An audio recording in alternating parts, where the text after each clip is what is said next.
도성에서 가장 이름난 귀빈관의 의리의리한 발표회장 안은 수많은 사람들의 술렁임으로 가득했습니다.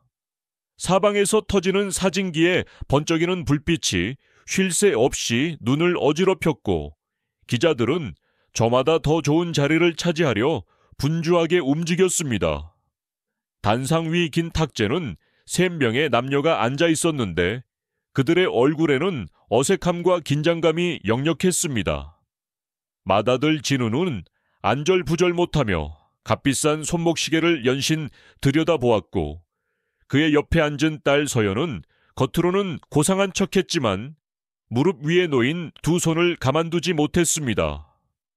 막내 아들 현우만이 이 모든 상황이 이해되지 않는다는 듯 걱정스러운 눈빛으로 텅 빈 중앙의 의자를 바라보고 있었습니다. 그때 사회자가 나서서 장례를 정돈하며 입을 열었습니다. 이제 장인의 유산이라는 자선단체를 세우신 박민준 선생님의 말씀을 듣겠습니다. 이 단체의 첫 시작 자금은 무려 100억 원에 달합니다. 100억 원이라는 말에 장내는 다시 한번 크게 술렁였습니다. 진우와 서연의 눈이 탐욕으로 번뜩이는 순간이었습니다. 그때 발표회장 뒤쪽에 육중한 문이 열리는 소리와 함께 장내의 모든 소음이 거짓말처럼 멎었습니다. 모든 사람의 시선이 문 쪽으로 쏠렸습니다. 문 안으로 들어선 사람은 72살의 박민준이었습니다. 하지만 그의 모습은 새아이가 기억하는 아버지의 모습이 아니었습니다. 그는 더 이상 아이들의 기억 속에 있던 낡고 해진 옷을 입고 등이 굽었던 초라한 늙은이가 아니었습니다. 몸에 꼭 맞게 지은 귀한 옷을 입고 머리는 단정하게 빗어 넘겼으며 꼿꼿하게 편 허리는 수십 년은 젊어 보이게 했습니다. 무엇보다 아이들을 소름 돋게 한 것은 그의 눈빛이었습니다. 한겨울 얼음장처럼 차갑고 깊이를 알 수 없는 그 눈빛에는 자식들을 향한 그 어떤 온기도 남아있지 않았습니다.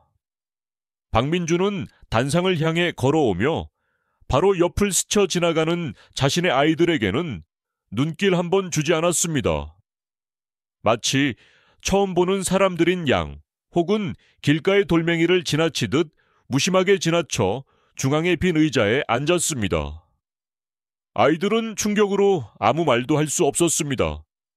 진우는 옆에 앉은 아내의 팔을 붙잡고 믿을 수 없다는 듯 속삭였습니다.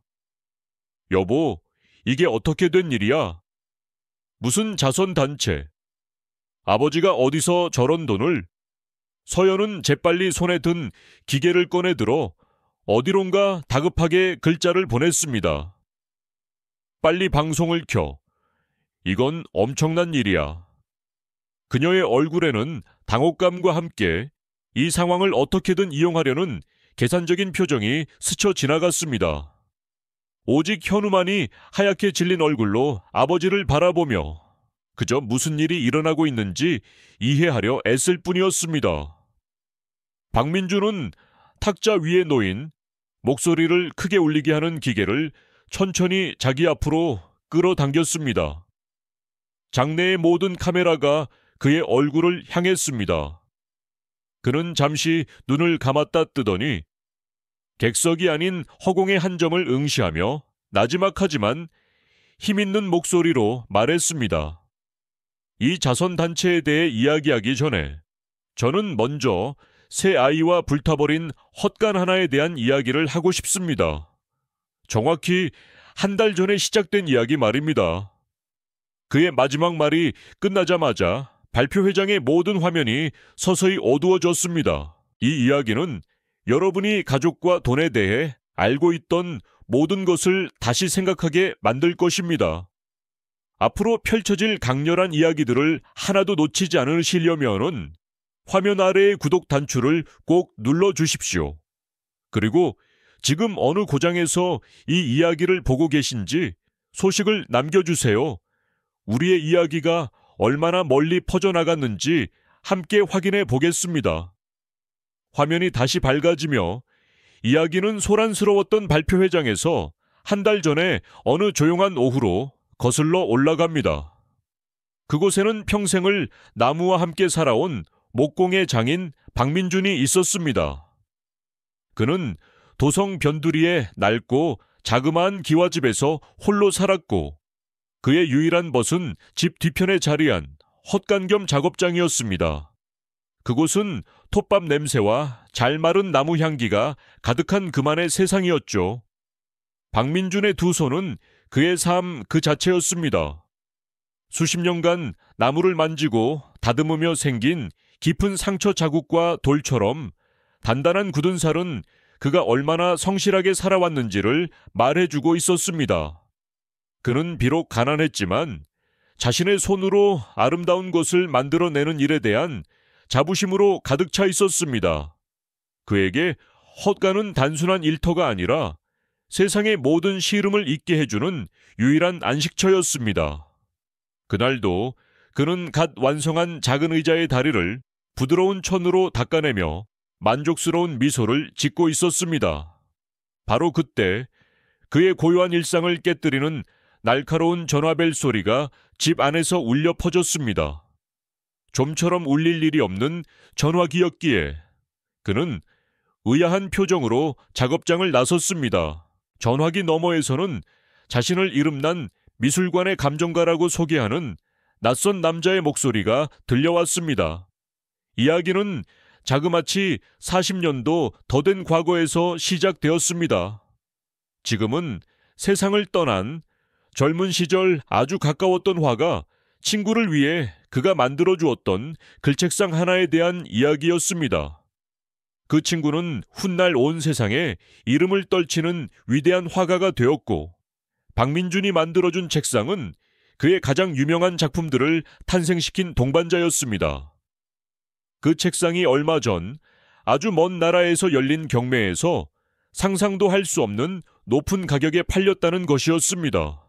그리고 오래전 친구와 장난처럼 주고받았던 약조에 따라 책상을 만든 장인인 박민준에게 판매 금액의 열에 셋이 돌아오게 되었다는 소식이었습니다. 그 금액은 무려 150억 원이었습니다. 박민준은 순간 숨을 쉴 수가 없었습니다. 평생 만져볼 것이라고는 꿈에서조차 그려본 적 없는 거대한 액수였습니다. 그의 손에서 수화기가 힘없이 떨어졌습니다. 늘 단단하고 흔들림 없던 그의 손이 처음으로 가늘게 떨리고 있었습니다. 하지만 그의 마음을 채운 것은 벅찬 기쁨이 아니었습니다. 오히려 정체를 알 수 없는 무거운 불안감이 심장을 짓눌렀습니다. 그는 돈 이야기만 나오면 미묘하게 변하던 자식들의 얼굴을 떠올렸습니다. 그들의 실망스러운 눈빛, 은근한 압박, 그리고 자신의 가난을 부끄러워하던 태도, 이 거대한 돈이 생긴다면 과연 그들의 진짜 마음은 무엇일지 그는 문득 시험해보고 싶어졌습니다.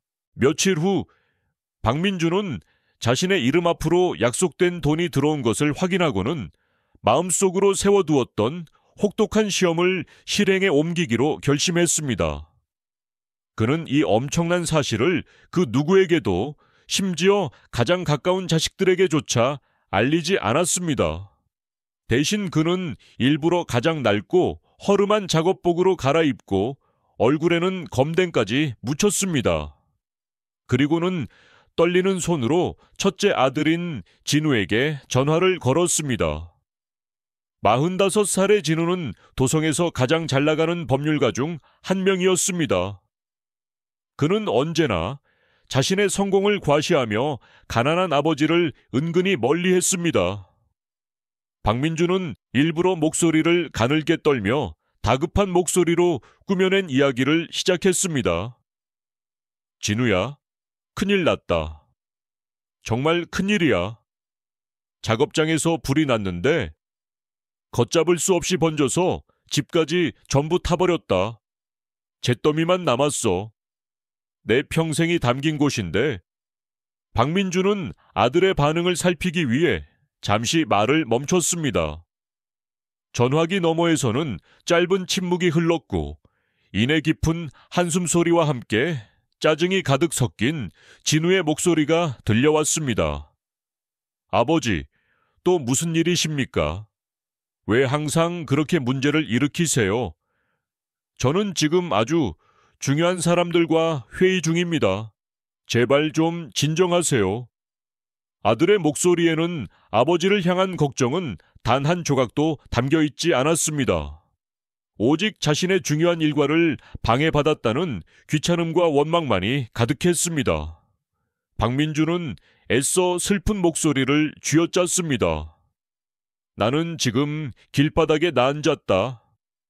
갈 곳이 한 군데도 없어.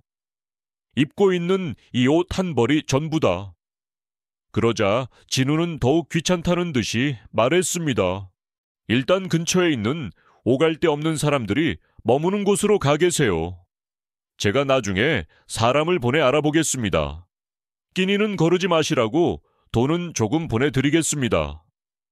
바로 그때 전화기 너머로 진우 아내의 날카로운 목소리가 희미하게 들려왔습니다. 여보, 설마 아버님을 우리 집으로 모실 생각은 아니죠? 이웃들이 뭐라고 생각하겠어요? 우리 애들 보기도 창피해요. 박민준의 심장이 차갑게 식어 내렸습니다. 아들의 냉담함과 며느리의 노골적인 무시는 날카로운 비수가 되어 그의 가슴, 가장 깊은 곳을 찔렀습니다. 그는 자신이 아들의 성공적인 인생에 있어서 그저 지워버리고 싶은 부끄러운 과거이자 귀찮은 짐 덩어리일 뿐이라는 사실을 뼈저리게 깨달았습니다. 그는 더 이상 아무 말도 하지 못하고 멍하니 서 있었습니다. 전화는 이미 끊겨 있었고 수화기에서는 차가운 신호음만이 반복해서 들려오고 있었습니다. 박민주는 힘없이 수화기를 내려놓았습니다. 그의 눈에는 눈물 대신 차가운 분노가 서리기 시작했습니다. 이것은 시작에 불과했습니다. 그는 이제 자신의 두 번째 자식에게도 똑같은 시험을 해보아야겠다고 굳게 마음먹었습니다. 과연 딸은 아들과 다를 것인지 아니면 더한 실망을 안겨줄 것인지 그는 모든 것을 확인해야만 했습니다. 깊은 절망감에 휩싸인 박민주는 마지막 남은 희망을 붙잡고 둘째 딸 서연에게 전화를 걸었습니다. 42살의 서연은 가족의 소중함을 내세워 사람들의 마음을 얻는 유명한 이야기꾼이었습니다. 그녀는 언제나 화면 속에서 따뜻하고 다정한 딸의 모습을 연기했지만 실제로는 자신의 체면과 평판을 아버지보다 훨씬 더 중요하게 생각했습니다. 소식을 들은 서연은 한달음에 달려왔습니다. 하지만 그녀는 혼자가 아니었습니다. 그녀의 뒤에는 촬영기구를 든 젊은 사내가 그림자처럼 따라붙어 있었습니다. 박민준이 임시로 머물고 있던 허름한 여관방에 들어서자마자 서연은 카메라가 돌아가는 것을 확인하고는 과장된 몸짓으로 아버지를 끌어안았습니다. 그녀의 눈에서는 기다렸다는 듯이 굵은 눈물방울이 흘러내렸습니다. 서연은 카메라를 정면으로 바라보며 마치 준비된 연극 대사를 읊듯이 슬픔에 잠긴 목소리로 말하기 시작했습니다. 여러분, 이 비극을 좀 보세요. 평생을 성실하게 일만 하신 저희 아버지가 한순간에 모든 것을 잃으셨습니다. 하지만 걱정 마세요. 우리 가족은 절대로 아버지를 홀로 내버려 두지 않을 겁니다. 아버지가 다시 일어서실 수 있도록 제가 여러분의 따뜻한 마음을 모으는 창구를 열겠습니다. 박민주는 딸의 이런 행동에 기가 막혀 입을 다물 수가 없었습니다. 그는 딸의 팔을 붙잡고 나지막이 말했습니다. 서연아, 이러지 마라. 이건 너무 부끄러운 일이다. 그러자 서연은 촬영기사가 잠시 다른 곳을 보는 틈을 타 카메라에 잡히지 않게 입모양으로 속삭였습니다. 아버지, 제발 가만히 좀 계세요. 이건 제 일에도 도움이 되고 아버지께도 좋은 일이에요. 사람들은 이런 안타까운 사연을 좋아한다고요. 그녀의 눈에는 아버지에 대한 연민이 아니라 이 상황을 이용해 더 큰 명성을 얻으려는 차가운 계산만이 번뜩이고 있었습니다. 박민주는 딸에게 있어 자신의 불행이 그저 사람들의 동정심을 자극하여 돈과 인기를 얻기 위한 좋은 이야깃거리에 불과하다는 것을 깨달았습니다. 그는 온몸의 기운이 빠져나가는 것을 느끼며 자리에 주저앉았습니다. 서연은 그런 아버지를 뒤로 한 채 금방 다시 올게요, 아버지. 라는 영혼 없는 말을 남기고는 촬영 기사와 함께 서둘러 여관방을 떠났습니다. 그녀는 하루라도 빨리 이 자극적인 영상을 사람들에게 보여주고 싶어 안달이 난 듯 보였습니다. 모든 희망을 잃어버린 박민주는 마지막으로 막내 아들 현우에게 전화를 걸었습니다. 35의 현우는 아이들에게 음악을 가르치는 가난한 선생이었지만 세 아이 중 마흔만은 가장 부자였습니다. 박민준이 떨리는 목소리로 똑같은 이야기를 전하자 현우는 단 한순간의 망설임도 없이 즉시 대답했습니다. 아버지, 지금 어디 계세요? 제가 당장 가겠습니다. 아무 걱정 마세요. 저희 집에서 함께 지내시면 됩니다. 방은 좁지만 마음만은 편히 쉬실 수 있을 거예요. 그 따뜻한 한마디에 박민준의 메마른 눈가에 마침내 뜨거운 눈물이 흘러내렸습니다. 박민준은 막내 아들 현우의 비좁은 단칸방에서 며칠을 보냈습니다. 현우는 하나뿐인 잠자리를 아버지께 내어드리고 자신은 차가운 방바닥에서 웅크리고 잠을 잤습니다. 넉넉지 않은 살림에도 불구하고 그는 매일같이 시장에 나가 아버지가 좋아하시는 반찬거리를 사와 정성껏 밥상을 차렸습니다. 그의 따뜻한 보살핌 속에서 박민주는 오랜만에 마음의 평화를 느끼는 듯 했습니다. 하지만 그 평화는 그리 오래가지 못했습니다. 어느 날 저녁 현우가 잠시 자리를 비운 사이 박민주는 아들이 두고 간 서판을 무심코 들여다보게 되었습니다. 화면에는 딸 서연의 영상이 떠 있었습니다. 영상 속에서 서연은 눈물을 글썽이며 아버지의 안타까운 사연을 전하고 있었고 그 영상은 이미 수백만 명이 보았을 정도로 온 세상에 퍼져나가 있었습니다. 사람들의 동정심을 자극한 모금에는 엄청난 액수의 돈이 모였습니다. 하지만 이어진 다른 영상에서 서연은 태연하게 거짓말을 하고 있었습니다. 여러분 덕분에 아버지는 지금 좋은 요양시설에서 안정을 되찾고 계십니다. 모인 돈은 앞으로 아버지의 치료와 재활을 위해 소중하게 사용하겠습니다. 박민주는 온몸의 피가 거꾸로 솟는 듯한 분노를 느꼈습니다. 딸이 자신의 불행을 팔아 얻은 돈을 가로채고 심지어 자신을 세상과 격리된 병든 늙은이로 만들고 있다는 사실에 치가 떨렸습니다. 바로 그때 현우가 누군가와 통화하며 방으로 들어왔습니다. 상대는 첫째 아들 진우였습니다. 박민주는 숨을 죽이고 아들의 통화를 엿들었습니다. 전화기 너머로 진우의 차가운 목소리가 날카롭게 들려왔습니다. 네가 아버지를 모셨다고?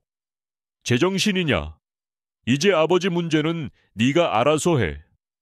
나한테는 어떤 도움도 기대하지 마라. 그리고 서연이한테는 똑똑히 전해. 아버지 팔아서 돈을 벌었으면 우리한테도 얼마간 나눠주는 게 도리 아니냐고. 현우는 형의 이기적인 말에 울분을 참지 못하고 목소리를 높였습니다. 형, 어떻게 그런 말을 할 수가 있어? 우리 아버지시잖아. 돈이 뭐가 그렇게 중요해? 그 순간 박민준의 마음속에서 무언가 단단히 부서져 내렸습니다. 자식들의 민낯을 확인한 그의 가슴은 더 이상 슬픔으로 아프지 않았습니다. 대신 그 자리에는 차가운 얼음 같은 분노와 굳은 결심이 들어찼습니다. 그는 더 이상 상처받고 슬퍼하는 약한 아버지가 아니었습니다. 그는 자식들에게 그들이 저지른 잘못의 대가를 반드시 치르게 하리라 다짐했습니다. 그날 밤 박민주는 막내 아들이 깊이 잠든 것을 확인하고 조용히 자리에서 일어났습니다. 그는 아들의 머리맡에 현우야, 모든 것이 고마웠다. 나를 찾지 마라. 나는 이제 괜찮다. 라는 짧은 글귀를 남기고 어둠 속으로 사라졌습니다. 밖으로 나선 그는 곧장 자신에게 거액의 유산 소식을 전해주었던 미술관의 감정객에 전화를 걸었습니다. 그의 목소리는 더 이상 떨리지 않았습니다. 이제 움직일 때가 된 것 같소. 이 나라에서 가장 유능한 법률가와 자산 관리인들을 내게 데려와 주시오. 그의 새로운 인생, 아니, 그의 통쾌한 복수가 시작되는 순간이었습니다. 그날 이후 박민주는 완전히 다른 사람이 되었습니다. 그는 도성에서 가장 높고 화려한 귀빈관의 꼭대기층에 거처를 마련하고 전문가들의 도움을 받아 자신의 모습을 하나씩 바꾸어 나갔습니다. 평생 입어본 적 없는 값비싼 옷들이 그의 몸에 맞춰졌고 거칠었던 머리카락은 단정하게 다듬어졌습니다. 거울 속에 비친 자신의 모습은 낯설었지만 그의 눈빛만은 이전보다 더욱 또렷하고 강렬하게 빛나고 있었습니다. 그는 자신의 막대한 재산 중 100억 원이라는 거금을 떼어 장인의 유산이라는 이름의 자선단체를 설립했습니다. 그리고 자신의 계획을 세상에 알리기 위해 도성에서 가장 이름난 홍보 대행사를 고용하여 성대한 발표회를 준비하기 시작했습니다. 발표회 소식은 순식간에 퍼져나갔고 베일에 쌓인 거부의 등장은 모든 사람들의 궁금증을 자아냈습니다. 박민준의 계획은 치밀했습니다. 그는 홍보 대행사를 통해 모든 언론사에 발표회 초대장을 보냈고 그의 법률가들은 세 자녀에게 각기 다른 내용이 담긴 특별한 초대장을 전달했습니다. 맏아들 진우와 딸 서연에게 보내진 초대장은 아주 교묘하게 만들어졌습니다. 그 안에는 사회에 존경받는 지도층 인사인 두 분을 비밀스러운 자선가의 특별한 행사에 초대합니다. 새로 설립되는 거대 자선 단체의 운영진 자리를 제안받을 수도 있는 귀한 기회이니 꼭 참석하시어 자리를 빛내주시길 바랍니다. 라는 글귀가 적혀 있었습니다. 명예와 신분 상승에 목말라 있던 두 사람은 이 달콤한 제안을 결코 거절할 수 없었습니다. 그들은 이 행사의 주인이 자신들의 아버지라는 사실은 꿈에도 상상하지 못한 채 자신들의 인생에 찾아온 또 다른 기회라 여기며 기쁨을 감추지 못했습니다. 반면 막내 아들 현우에게는 아주 소박하고 평범한 편지 한 통이 전달되었습니다. 편지에는 세상에 좋은 일을 시작하는 자리가 있습니다. 부디 오셔서 따뜻한 마음으로 응원해 주시면 감사하겠습니다. 라는 짧은 글만이 담겨 있었습니다. 아버지가 갑자기 사라진 후 깊은 슬픔과 걱정에 잠겨 있던 현우는 처음에는 초대에 응할 마음이 없었습니다. 하지만 그는 세상의 어딘가에서 선한 일이 시작된다는 말에 작은 위안을 얻고 무거운 발걸음을 옮기기로 결심했습니다. 그렇게 세 자녀는 각자 다른 마음과 다른 기대를 품고 아버지가 준비한 운명의 무대로 향하고 있었습니다. 진우와 서연은 더 높은 곳으로 올라갈 욕망에 부풀어 있었고, 현우는 그저 사라진 아버지를 그리워하며 무거운 마음으로 발걸음을 옮기고 있었습니다. 그들 중 누구도 그 자리에서 자신들의 인생을 송두리째 뒤흔들 만한 진실과 마주하게 될 것이라고는 짐작조차 하지 못했습니다. 이야기는 다시 모든 것이 시작되었던 발표회장의 그 순간으로 돌아옵니다. 단상에 앉은 박민주는 싸늘한 눈빛으로 정면을 응시하고 있었습니다. 객석 맨 앞줄에 앉은 그의 자식들은 충격과 공포에 사로잡혀 얼어붙어 있었습니다. 박민주는 자식들에게는 눈길 한번 주지 않은 채 오직 카메라만을 바라보며 자신의 이야기를 담담하게 풀어놓기 시작했습니다. 그는 자식들의 이름을 직접 입에 올리지는 않았지만 그의 이야기는 그 어떤 날카로운 칼보다도 더 아프게 그들의 심장을 꿰뚫었습니다. 제 집이 불탔을 때 저는 법과 정의를 다루며 출세한 아들에게 전화를 걸었습니다. 그는 저에게 갈 곳 없는 늙은이들이 모이는 수용소로 가라고 했습니다. 그의 말이 떨어지자마자 모든 카메라가 돌처럼 굳어버린 진우의 얼굴을 비추었습니다. 그의 완벽하게 꾸며진 인생에 거대한 균열이 생기는 순간이었습니다. 박민준의 목소리는 멈추지 않았습니다. 저는 수십만 명의 사람들에게 가족의 소중함을 가르치는 딸에게도 전화를 걸었습니다. 그녀는 제 불행을 구경거리로 만들어 사람들의 동정을 얻고 그것으로 자신의 배를 불렸습니다.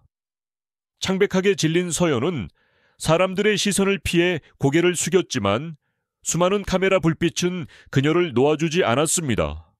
마지막으로 박민준의 시선이 아주 잠시 객석의 한 곳을 향했습니다. 그리고 저는 가진 것이라고는 따뜻한 마음밖에 없는 막내 아들에게도 전화를 걸었습니다. 그는 자신의 모든 것을 저에게 내어주었습니다. 자신의 잠자리와 자신의 밥, 그리고 자신의 시간을 말입니다. 현우는 아버지의 말에 소리 없이 눈물을 흘리고 있었습니다. 그 눈물은 슬픔이 아닌 아버지를 이해하는 뜨거운 눈물이었습니다. 박민준은 다시 정면을 바라보며 자신의 마지막 말을 힘주어 내뱉었습니다. 이 자선단체는 저처럼 어려운 처지에 놓인 젊은 장인들과 예술가들을 돕기 위해 세워졌습니다. 그리고 이 중요한 일을 이끌어갈 사람으로 저는 제 아들 박현우를 이 자리에 초대하고자 합니다. 그는 다른 이들과는 달리 돈보다 소중한 사람의 가치를 아는 사람이기 때문입니다. 장내에서는 우레와 같은 박수 소리가 터져 나왔습니다. 기자들은 일제히 자리에서 일어나 진우와 서연에게 몰려들었고 그들의 공든탑이 무너져 내리는 모습은 온 세상에 생생하게 알려졌습니다. 그로부터 6달이라는 시간이 흘렀습니다. 장인의 유산이라는 자선단체가 세운 새로운 작업장은 밝은 햇살과 희망으로 가득 차 있었습니다. 박민준은 예전처럼 소박한 작업복을 입고 젊은 제자들에게 자신의 평생 기술을 아낌없이 가르치고 있었습니다. 그의 얼굴에는 과거의 그늘 대신 진정한 행복과 평온함이 깃들어 있었습니다. 단체의 책임자가 된 현우는 아버지의 곁을 지키며 살뜰히 보살폈고 두 사람은 예전보다 훨씬 더 깊은 부자간의 정을 나누고 있었습니다. 한편 진우는 그날의 사건으로 인해 평생 쌓아온 모든 것을 잃고 사람들의 손가락질을 받게 되었으며 서연의 채널은 사람들의 분노와 비난으로 가득 차 더 이상 운영할 수 없게 되었습니다. 그들은 뒤늦게 아버지를 찾아와 용서를 빌었지만 박민준은 그들을 만나주지 않았습니다. 그들에게 향하는 문은 영원히 닫혀버린 것이었습니다. 박민준은 두 자식을 잃었지만 그보다 훨씬 더 소중한 자기 자신과 삶의 의미를 되찾았습니다. 그는 돈으로는 절대 살 수 없는 인간의 존엄과 진정한 사랑의 가치를 온 세상에 증명해 보였습니다. 이 이야기는 우리 모두에게 묻고 있습니다. 인생에서 가장 소중한 것은 과연 무엇이며 우리는 무엇을 위해 살아가고 있는지를 말입니다. 오늘 이야기가 여러분의 마음에 깊은 울림을 주었다면 구독과 좋아요를 꼭 눌러주십시오. 여러분의 따뜻한 관심이 더 좋은 이야기를 만드는 가장 큰 힘이 됩니다. 다음 시간에 더욱 감동적인 이야기로